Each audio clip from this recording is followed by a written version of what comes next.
Today your topic is viscosity. Viscosity is basically एक liquid की constitutive property है जो मॉलिक्यूल्स के जो आपके पास लिक्विड है उसके एटम्स के अरेंजमेंट पे डिपेंड करती है। आपके सराउंडिंग में आपके इर्द गिर्द कुछ कंपोनेंट्स हैं, वाटर, हनी, टूथपेस्ट। अगर आपसे कहा जाए अब इन तीनों चीज़ों में डिफ्रेंशिएट करो तो कैसे करोगे? आप डिफ्रेंशिएट करोगे कि इन तीनों में अगर हमें फ़र्क करना हो, तीनों की प्रॉपर्टीज़ लिक्विड लाइक हैं, तीनों ही लिक्विड हैं, ठीक है। आप अगर इनको डिफ्रेंशिएट करना चाहते हो तो आप इनके फ्लो रेट पे करोगे। आप पानी को अगर गिराते हो वो फ़ौरन से बह जाता है। आप हनी को अगर बहाने की कोशिश करोगे तो वो थोड़ा सा कम होगा, वो बहेगा नहीं, वो लेयर बाय लेयर उतरेगा। और अगर हम टूथपेस्ट की तरफ आते हैं, ये सॉलिड नहीं है, ये लिक्विड की कैटेगरी में ही आती है, तो इसकी जो स्पीड होगी निकलने की वो किसी और तरह होगी। तो ये जो तीनों चीज़ें आपके पास हैं, इनमें बेसिकली जो फ़र्क आ रहा है वो कुछ आ रहा है इनके फ्लो रेट का। तो विस्कोसिटी को अगर हमने देखना हो तो हम ये कहते हैं कि हर लिक्विड की अपनी एबिलिटी होती है टू फ्लो, कि वो कैसे फ़्लो करेगा। फ़्लो मीन्स उसकी मूवमेंट पार्टिकल्स की कैसे है, और ये फ़्लो रेट होता ही लिक्विड के लिए या गैसेस के लिए हम स्टडी करते हैं, सॉलिड के लिए नहीं करते। तो इट मीन्स हर लिक्विड का अपना फ़्लो रेट है। अब वो फ़्लो रेट क्या है? विस्कोसिटी को अगर हम थोड़ा सा जस्टिफाई करें तो विस्कोसिटी बेसिकली आपके पास क्या होती है? It is the internal property of the fluid. Internal means ये लिक्विड के बाहर से कोई प्रॉपर्टी नहीं लग रही, ये जो लिक्विड के अंदर मॉलिक्यूल्स हैं उनकी आपस में प्रॉपर्टी को स्टडी करने को विस्कोसिटी कहते हैं। आप ये भी कह सकते हो विस्कोसिटी एक अपोजिंग फोर्स है, रुकावट है, ठीक है।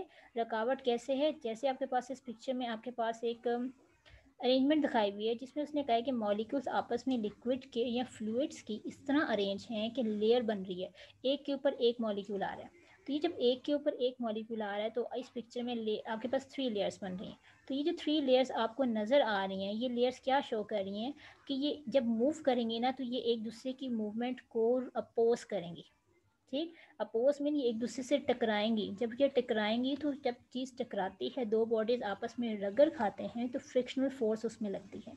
तो आपके पास विस्कोसिटी बेसिकली क्या है कि लिक्विड की जो लेयर्स होती हैं मॉलिक्यूल्स की अरेंजमेंट की, उनके दरमियान फ्रिक्शनल फोर्स डेवलप होती है, जो टोटली एक इंटरनल प्रॉपर्टी है। लिक्विड के अंदर होता है सब कुछ, ये प्रॉपर्टी लिक्विड्स की इंटरनल है। तो ये जो इंटरनल प्रॉपर्टी है इसको हम विस्कोसिटी कहते हैं।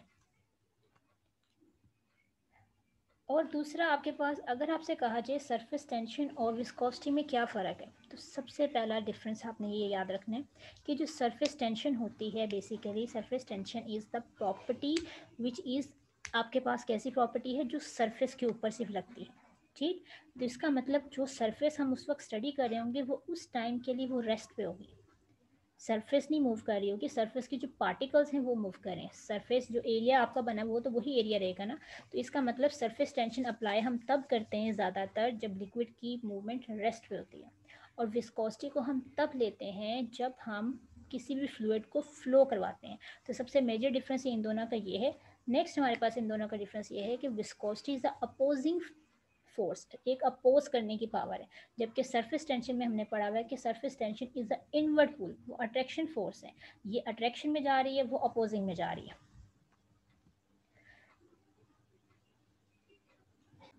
नाउ ये पॉइंट कि विस्कोसिटी का पॉइंट क्लियर हो गया, विस्कोसिटी कैसे है, उसे सरफेस टेंशन से कैसे डिफरेंशिएट करते हैं। अब हम देख लेते हैं कि आपकी बुक में इसको कैसे एक्सप्लेन किया गया है। बुक में आपको जस्ट ये बताना है कि विस्कोसिटी क्या है। It is the property which is associate with the flow of liquid.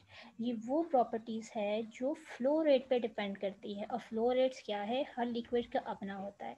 और ये स्पेसिफिक प्रॉपर्टी जो हर लिक्विड एक दूसरे से डिफ्रेंशिएट करता है अपने आप को, वाटर हनी से डिफरेंट है, हनी पेस्ट से डिफरेंट है, ऑयल वाटर से डिफरेंट है। तो ये जो डिफरेंस आता है इन लिक्विड में, इसको हम कहते हैं विस्कोसिटी प्रॉपर्टी, ठीक। विस्कोसिटी की प्रॉपर्टी को स्टडी करने से पहले हम एक चीज़ देखते हैं। आपके पास नीचे एक एक्सपेरिमेंट दिया गया है, उसने बताया कि आपको कैसे पता चलेगा कि जो विस्कोसिटी हम स्टडी कर रहे हैं वो जब फ्लो करता है तो ये कितना फ्लो रेट डिपेंड करता है आपकी विस्कोसिटी के ऊपर, यानी लिक्विड की जो ये प्रॉपर्टी का नाम दे रहे हैं ये कैसे रिलेट करता है उसके फ्लो रेट को।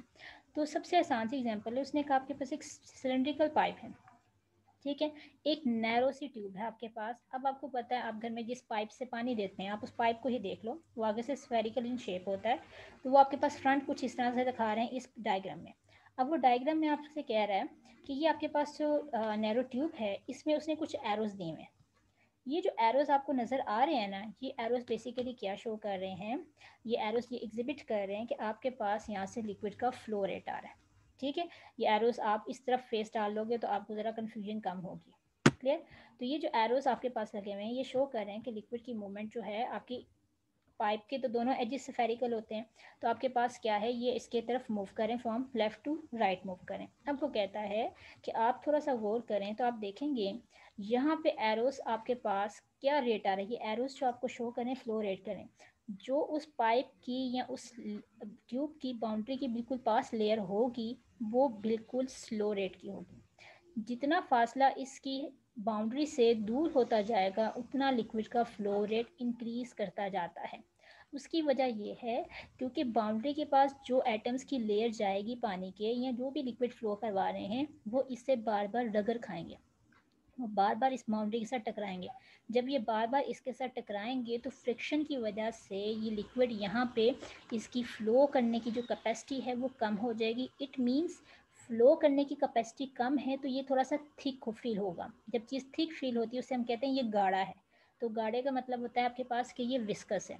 ठीक, तो इसका मतलब वो कहता है अगर आप इसको दूसरी फेस से देखो कि जहाँ से ये पानी निकल के बाहर लिक्विड की तरफ आ रहा है तो आपको सफेरिकल शेप में चीज़ें नज़र आती हैं कि यहाँ से लिक्विड का फ्लो हम कह रहे हैं कि फर्स्ट लेयर आई, टू लेयर आई से, तो जो बाउंड्री से दूर होगी वो रेट आपका इंक्रीज होगा। इसका मतलब इस ट्यूब में जो सेंटर में चीज़ होगी उसका फ्लो रेट ज़्यादा होगा, जो बाउंड्री को टच करेगी उसका फ्लो रेट कम होगा। तो इट मीन्स आपके पास सिंपल सा क्या है, विस्कोसिटी रिलेट करती फ्लो रेट से, जिसकी विस्कोसिटी ज़्यादा होती है आपके पास उसका फ्लो रेट क्या हो जाता है, कम हो जाता है। तो ये रिलेशन है विस्कोसिटी और फ्लो रेट में। तो इसका मतलब क्या है, विस्कोसिटी ज़्यादा मीन्स फ्रिक्शन जितनी ज़्यादा उतनी विस्कोसिटी ज़्यादा, विस्कोसिटी ज़्यादा फ्रिक्शन ज़्यादा तो फ्लो रेट आपका इंक्रीज़ कर जाएगा। ठीक, तो अगर विस्कोसिटी कम है तो फ्लो रेट आपके पास किस तरह हो जाता है, इंक्रीज़ करता है। तो यहाँ पे आप देखो यही आपको पिक्चर में रिप्रेजेंट किया गया है कि let us consider the flow of liquid as shown in the following diagram. इस डायग्राम में उसने कहा कि large number of parallel layers हैं। हमेशा हम पैरेलल लेयर्स लेते हैं क्योंकि मॉलिक्यूल्स अपने आप को पैरेलल लेयर में अरेंज करते हैं। ठीक, आपको पता है सॉलिड के पार्टिकल्स भी जब होते हैं तो हम उसे कहते हैं वो अपने वो सारे टाइटली पैक्ड हुए होते हैं। तो यही चीज़ हम जब लिक्विड्स के लिए बात करते हैं तो हम कहते हैं इनके दरमियान ना कुछ गैप कम हो जाता है, यानी गैप इंक्रीज कर जाता है। तो हम कहते हैं लिक्विड के मॉलिक्यूल्स थोड़े फासले पे चले रहते हैं, ये तब भी स्ट्रेट लाइन में ही है, लेयर में रहते हैं, लेकिन एक दूसरे से थोड़ा सा फासले में चले जाते हैं, हम इन्हें रैंडम मोशन में नहीं कहते। तो जब ये एक दूसरे से फासले में चले जाते हैं तो इसके रहेंगे तो ये लेयर ही ना, तो ये लेयर इसके ऊपर आ रही होगी, ये वाला मॉलिक्यूल इसके ऊपर, तो लेयर बाय लेयर आपके पास एक चीज़ आती है। तो उसे हम कह देते हैं कि इस ट्यूब में आपके पास जो रेट फ्लो कर रहा है वो आपके पास in the form of parallel layers हैं। अब जो layers adjacent to the walls होंगी, जो दीवार से टच करेंगी, जो दीवार से टकराएंगी एडजेसेंट उसके बिल्कुल साथ साथ होंगी, उसका मतलब वो हमें इस तरह फील होगा वो बिल्कुल रुकी हुई है। इस स्टेशनरी का मतलब ये है कि आपके पास वो लेयर जो उसके साथ टच कर रही है, दिस वन लेयर, ये लेयर जब इसके साथ टच करेगी वॉल्स के साथ इसका रेट बहुत कम हो जाएगा। रेट कम होने का मतलब है ये चीज़ बहुत थिक हो चुकी है, ये हाँ इसकी विस्कोसिटी ज़्यादा हो चुकी है, गाढ़ा लिक्विड हो चुका है यहाँ से। उसके बाद अगर हम जितना जितना फासला हम बढ़ाते जाएंगे हमारी वेलोसिटी देखें इन एरो से शो की गई है, आहिस्ता आहिस्ता इंक्रीज करती जा रही है। और जो सबसे सेंटर में होगी आपके पास in between two this boundaries, वो आपके पास सबसे स्ट्रॉन्ग आप कह लो फ्लो रेट में होगी, इसका सबसे ज़्यादा फ्लो रेट होगा। इसका मतलब क्या है कि विस्कोसिटी सेंटर पे जाके उतनी कम हो जाएगी क्योंकि आप बाउंड्री से नहीं टकरा रहे होगे जो ज़्यादा वॉल्स है। ठीक, क्योंकि जो आपकी ट्यूब्स हैं वॉल की वो स्टेशनरी हैं, वो तो ट्रैवल नहीं कर रही हैं, तो बार बार मॉलिक्यूल मूव करेगा से टकराएगा, बार बार मूव करेगा टकराएगा। लेकिन जैसे इन बिटवीन लेयर्स में आएंगे तो मे बी जब ये टकरा रहा हो, एक मॉलिक्यूल आपस में टकरा रहे हो, तो एक दफ़ा ये ज़रा जल्दी मूव कर जाए, बीच में थोड़ा सा उससे गैप नज़र आ जाए, ये ज़रा तेज़ी से फ्लो कर जाए। लेकिन अगर इसको टकराने वाली चीज़ बाउंड्री बहुत फिक्स पोजीशन पे है, वो मूव ही नहीं कर रही, तो ये लेयर बार बार इससे टकराएगी और खुद भी स्लो डाउन होती जाएगी। तो आपने सिर्फ इसमें याद क्या रखना है कि विस्कोसिटी एक ऐसी फोर्स होती है which depends upon the flow rate, और फ्लो रेट डिपेंड करता है कि आपके पार्टिकल्स की अरेंजमेंट कैसी हैं। अगर किसी चीज़ की अरेंजमेंट आप देखो कि उसके अंदर उसका जो फोर्सेस हैं बहुत ज़्यादा स्ट्रॉन्ग हैं, फोर्सेस मतलब उनकी बॉन्डिंग बहुत स्ट्रॉन्ग है, तो इसका मतलब होगा वो बहुत कम फ्लो करेगा। तो जिस लिक्विड की बॉन्डिंग बहुत कम होंगी, वीक होंगी, हम कहते हैं वो तेज़ी से फ्लो करता जाता है। तो यही एग्जांपल वाटर में आती है। पानी को अगर कहीं आप गिराते हो तो पानी फ़ौरन से फ्लो करके एरिया में काफ़ी फैल जाता है, लेकिन आप फेंको हनी को नीचे गिराओगे तो कभी भी हनी इतनी तेज़ी से फ्लो नहीं करेगा, बल्कि वो स्पून से ही बाहर नहीं निकलता। तो इसका मतलब जिसके अंदर फोर्सेस स्ट्रॉन्ग होती हैं उसकी विस्कोसिटी भी ज़्यादा होती है, और जिसके अंदर फोर्सेस वीक होती हैं उसकी विस्कोसिटी क्या होती है, वीक होती है। और जिसकी विस्कोसिटी वीक होगी वो बहुत तेज़ी से बहता है। तो इसका मतलब flow rate is inversely proportional to the viscosity. ठीक, तो ये आपने इसके रिलेशन याद करने हैं कि इसका क्या रिलेशन है, कि फ्लो रेट का रिलेशन विस्कोसिटी से इनवर्स प्रोपोर्शनल है। क्लियर। अब हम आते हैं इसकी थोड़ा सा मिनी सी डेरिवेशन है, छोटी सी। इसको आपने कोई इतना लॉन्ग क्वेश्चन के लिए याद नहीं करना, आपने इसको थोड़ा सा थ्योरेटिकल देखना है और अपनी वर्डिंग में एक्सप्लेन कर देना है। ये सिर्फ आप पिक्चर जो थी आपके पास एक्सप्लेन करने के लिए थी आपको, कि आपको विस्कोसिटी का रेट समझ आ जाए। अच्छा, एक वर्ड यहाँ पे यूज़ किया गया स्टडी फ्लो। एक होता है टर्बुलेंट फ्लो। स्टडी फ्लो हम उसको कहते हैं जो बड़ा स्मूथ सा फ्लो होता है, और टर्बुलेंट फ्लो वो कहते हैं जो बड़ा रैंडम सा और बड़ा अजीब तरीके से फ्लो करता है, जिसमें आपके पास एक बैलेंस नहीं होता, कभी तेज़ आ रहा है, कभी कम आ रही है लेयर, कभी स्लो आ रही है, कभी बहुत फास्ट आ रही है। तो स्टडी फ्लो वो होता है जो स्मूथ होता है, एक बैलेंस फ्लो होता है। क्लियर। तो हम यहाँ पे जो कंसिडर कर रहे हैं इसमें हम कह रहे हैं कि ये बड़ा स्टडी फ्लो है। स्टडी फ्लो मीन्स लेयर अपने डायरेक्शन में जा रही है, किसी और लेयर को कट नहीं कर रही, पर अपनी अपनी डायरेक्शन में मूव करती हुई जा रही है और एक दूसरे के पैरेलल है। तो इसमें आपके पास बेसिकली कहता है कि जो फोर्स एग्जर्ट हुई है which is required to maintain the steady flow, ताकि ये स्मूथ फ्लो रहे in the direction of force. जिस डायरेक्शन में आप फोर्स लगाओगे उस डायरेक्शन में आपके पास फ्लो होता है। अब आप ये देखो, आप घर में जो वाटर पाइप यूज़ करते हो पौधों को पानी देने के लिए या वॉशिंग पर्पज़ के लिए, तो आप देखो आप फोर्स कहाँ से लगाते हो, आप पीछे से प्रेशराइज करते हो। तो आपको पता है आपने टैप खोला तो टैप से पानी किस तरफ को बहेगा, वापस अंदर की तरफ तो नहीं जा सकता ना, वो हमेशा आगे की तरफ ही जाएगा। जिस डायरेक्शन में आप फोर्स लगाओगे, जिस तरफ आप पाइप को रोटेट करोगे उस डायरेक्शन में जाएगा। तो इसी तरह यहाँ पे भी उस डायरेक्शन को ये ऑक्यूपाई करेगा जहाँ पे इसको मेंटेन करने के लिए, स्टडी फ्लो को ऑक्यूपाई करने के लिए हो। ठीक। It is proportional to the velocity gradient. ये जो वेलोसिटी ग्रेडियंट का वर्ड यूज़ किया गया है, दिस इज़ बेसिकली, ग्रेडियंट कहते हैं आपके पास टू लेयर्स आपके पास मौजूद हैं, इन दोनों के दरमियान जो गैप आ रहा है, ठीक है, जो आपके पास चेंज आएगा इधर से इस तरफ 90 के एंगल पे, उसके लिए वर्ड यूज़ करते हैं ग्रेडियंट का। अब हम बात करें वेलोसिटी ग्रेडियंट, तो अब हम वेलोसिटी ग्रेडियंट का मतलब क्या है कि ये जिस स्पीड से मॉलिक्यूल मूव कर रहे होंगे, हो सकता है आहिस्ता आहिस्ता आहिस्ता जब फ्लो करते हुए उसमें चेंज आ जाए। तो यहाँ पे जो हम वेलोसिटी का चेंज मॉलिक्यूल्स का जो 90 एंगल पे रोटेट पड़े हुए हैं उनका चेंज विद रिस्पेक्ट टू इनके डिस्टेंस से, कि इन दो लेयर के दरमियान कितना गैप आ रहा है, उससे जब हम निकालते हैं उससे हम कहते हैं ग्रेडियंट। ठीक। वेलोसिटी का चेंज है, जो स्पीड चेंज हो रही है विद रिस्पेक्ट टू डिस्टेंस, तो ये बड़ी मैटर करती है। इसका मतलब क्या है, ये चेंज कैसे नोट करें, अगर आप देखो इससे मेजर करना शुरू करें, कि इस बाउंड्री से आप मेजर करो इस लेयर का, तो आप बोलो कि इसका फासला बहुत ज़्यादा है। तो जिसका फासला बहुत ज़्यादा होगा तो आप फ़ौरन बोलो कि ये बड़ा स्मूथ फ्लो करेगा। ठीक है। तो जिसका फासला कम हो जाएगा तो आपके पास क्या होगा, ऊपर से कम होता जाएगा, वो फ्लो कम करेगा। तो ये जो चीज़ आप मेजर करते हैं किसी एक लेयर को दूसरी लेयर से डिस्टेंस को मेजर के चेंज को नोट करते हैं, उसे हम ग्रेडियंट कहते हैं। क्लियर। तो ये आपके पास क्या है, ग्रेडियंट को इस रिलेशन निकाला। अभी ये डेफिनेशन थोड़ी सी मुश्किल लग रही होगी, लेकिन अभी हम आगे यूज़ करेंगे तो आपको फार्मूला याद करना और इसकी डेफिनेशन से याद करनी। दूसरा, विस्कोसिटी को रिप्रेजेंट किया जाता है ईटा से। This is an. ये नंबर ऑफ मोल्स वाला एन नहीं है, इसमें एन की एक साइड पे उसको थोड़ा सा लंबा किया हुआ। इसके यूनिट जो CGS सिस्टम है, ये CGS सिस्टम आपने पहले नहीं पढ़ा हुआ। सी मतलब सेंटीमीटर, जिसमें आप डिस्टेंस को सेंटीमीटर में मेजर करो, वेट को ग्राम में मेजर करो, और टाइम को सेकंड में मेजर करो, उसे हम कहते हैं CGS सिस्टम।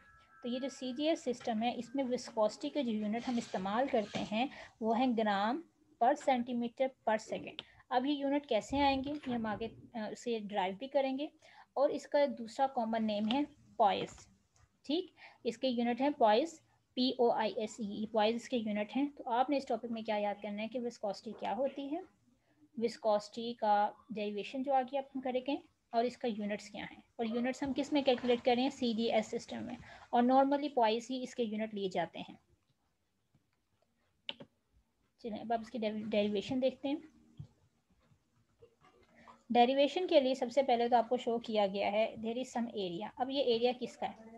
एरिया आपके पास है जो भी shape of cylindrical, spherical, rectangular, जो भी चीज़ आप ले रहे हो उसका एरिया मस्ट आपको पता होना चाहिए, क्योंकि अगर ये एरिया ज़्यादा होगा इसके ऊपर भी फ्लो रेट डिपेंड करता है। जितना उसका पाइप नैरो होगा उतना फ्लो रेट भी आपके पास क्या हो जाएगा, कम हो जाएगा। ये तो लिखी बड़ी बात है कि अगर आपका पाइप का आपके एरिया कम रखते हो तो आपको बहुत टाइम लेगा पानी को जाने के लिए। जो काम 5 मिनट में होना था वो 10 मिनट में हो रहा होगा। जैसे आप उसका एरिया बढ़ा दोगे तो फ्लो रेट इंक्रीज़ कर जाएगा। ठीक, तो इसका मतलब एरिया ऑफ द कंटेक्ट जहाँ पे वो अटैच हो रहे हैं। अब वही कॉन्टैक्ट का एरिया कौन सा है, क्योंकि अगर बहुत नैरो पाइप होगा तो फ्लो रेट हमने कहा ना कम होगा। वो क्यों कम होगा? क्योंकि वो लेयर बिल्कुल इसके साथ फिर टच कर जाएगी, तो जब इसके साथ टच करेगी तो विस्कोसिटी तो वैसे ही ज़्यादा हो जाएगी। तो यही चीज़ हम कहते हैं कि जब विस्कोसिटी आपके पास, हम बात करें विस्कोसिटी को हमने कम करना है तो उसके लिए ज़रूरी होता है कि हम जो भी चीज़ लें उसका जो कॉन्टैक्ट एरिया है, जो लेयर के साथ कॉन्टैक्ट एरिया है वो ज़रा खुला सा हो, वाइड सा हो। उसके बाद आपके पास है वेलोसिटी ग्रेडियंट। ग्रेडियंट मैंने पहले पीछे बताया आपको, v ओवर x को हम शो करते हैं। ठीक है, it is the rate of change of velocity with respect to distance, ठीक, परपेंडिकुलर टू द लेयर, कि दो लेयर्स के दरमियान जो 90 के दरमियान पे एंगल बनता है, उन लेयर्स के दरमियान की जो स्पीड है कि मॉलिक्यूल्स कैसे ट्रैवल करते हुए जा रहे हैं उसकी speed with respect to distance, जितना आपका गैप आएगा वो। और उसकी बात करें कि हम इसका नोट क्या करते हैं, रेट ऑफ चेंज। तो जब भी कहीं चेंज की बात की जाती है उसको डी से शो करते हैं। तो ये वेलोसिटी ग्रेडियंट आ गया। हम ये कहते हैं जो फोर्स अप्लाई हो रही is directly proportional to the negative A, आगे ग्रेडियंट है। ये पूरा आपके पास जो वर्ड आ रहा है इट इज़ ग्रेडियंट। ये जो नेगेटिव का साइन आया है, अब ये याद रखो हमने स्टार्ट में बात की थी कि जो विस्कोसिटी है इट इज़ अपोजिंग, ये अपोज करती है। जब मॉलिक्यूल्स दो लेयर आपस में टकराती हैं इनमें फ्रिक्शन बनती है। फ्रिक्शन होती क्या है, उसको रुकावटें खड़ी करने के लिए, उसकी स्पीड को कम करने के लिए। तो फ्रिक्शन जब होगी, जो मॉलिक्यूल एक दूसरे से जब रगड़ खाएंगे, एक दूसरे से जब बाउंस करेंगे, टकराएंगे, रगड़ खाते हुए जाएंगे, तो उनकी स्पीड कम होगी थोड़ी सी। ठीक, तो ये जो नेगेटिव साइन है ये शो कर रहा है कि फोर्स आपके पास अपोजिंग है।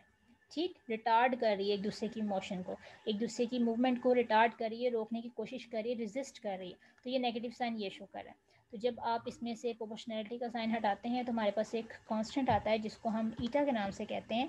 ये आपके पास यूनिट बेसिकली विस्कोसिटी का है, जिसे हम क्या सिंपली विस्कोसिटी के नाम से हम नॉर्मली यूज़ करते हैं, लेकिन वैसे इसे कोफिशिएंट ऑफ विस्कोसिटी कहते हैं। क्लियर? अगर आपको किसी तक भी ये कह दिया जाए कि आप विस्कोसिटी की वैल्यू निकालो, तो विस्कोसिटी की जिसकी वैल्यू निकालनी होती है, या हमने अगर यूनिट्स कैलकुलेट करने होते हैं तो हमें इस इक्वेशन नंबर 1 को रीअरेंज करते हैं।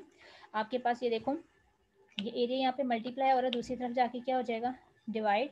तो ये एफ ओवर ए बन जाएगा। अब ये जो पूरा फैक्टर है यहाँ पे आप देखो, आप ये भी कर सकते हो कि यहाँ पे आपके पास डी बाई एक्स क्या है, डिवाइड हो रहा है, दूसरी तरफ जाके मल्टीप्लाई करा दो, डी वाई बी मल्टीप्लाई हो रहा है, नीचे जाके डिवाइड करा दो।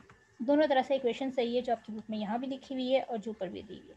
अगर आप बुक वाली देखना चाहते हो तो उसके लिए क्या है कि ए यहाँ पे मल्टीप्लाई है, दूसरी तरफ जाके क्या हो जाएगा, डिवाइड। तो ये इक्वेशन बन जाएगी एफ ओवर ए। ये जो पूरा factor D V over D X का है, इसको मैं पूरा इकट्ठा उठा के दूसरी तरफ ले जाऊँगी। ठीक, मैं इसे कंसिडर करती हूँ इट इज़ टोटली वी।